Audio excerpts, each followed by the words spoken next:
আসসালামু আলাইকুম। সাফরাগরের নতুন আরেকটি ভিডিওতে আন্নাগরে ব্যাকেরে স্বাগতম। আন্নারা ব্যাকে কেমন আছেন? আয়ু আলহামদুলিল্লাহ আন্নাকে দুয়াই ভালো আছি। এই যে রান্না করুম রুই মাছ। দেখেন রুই মাছ কেনে কেনে রান্না করি।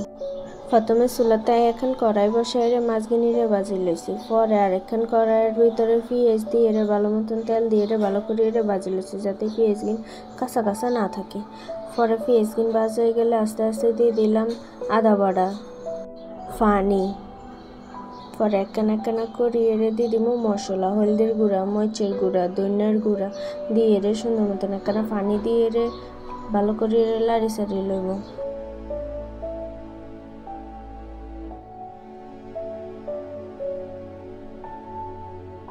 পরে দিয়ে দিব লবণ দিয়ে ভালো করে লাড়ি সারিয়ে লইব। পরে দিয়ে দিব টমেটো দিয়ে সুন্দর মতন ভালো করে টমেটো সিদ্ধ করে লইতে হইব।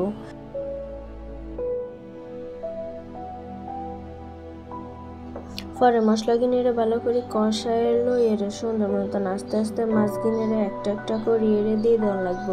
বড় মাছ তো আস্তে আস্তে দেওয়া লাগবো, নাহলে ভাঙ্গি যাইব।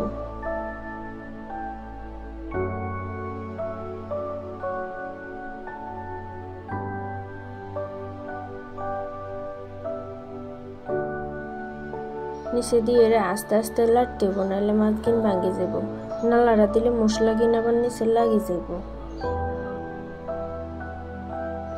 পরে দিয়ে দিব পানি দেওয়া হয়ে গেলে পানি দেওয়া লাগবে কম, কারণ মাছ বোনার ভিতর বেশি পানি লাগে না।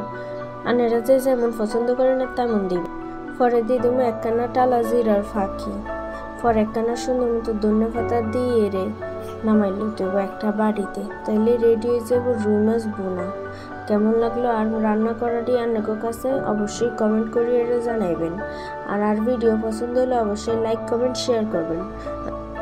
আর এমন মজাদার রেসিপি পেতে অবশ্যই আর পেজটারে ফলো করবেন। আর কেমন রান্না আপনারা পছন্দ করেন হিয়ানো কমেন্ট করিয়ে জানাবেন। আসসালামু আলাইকুম।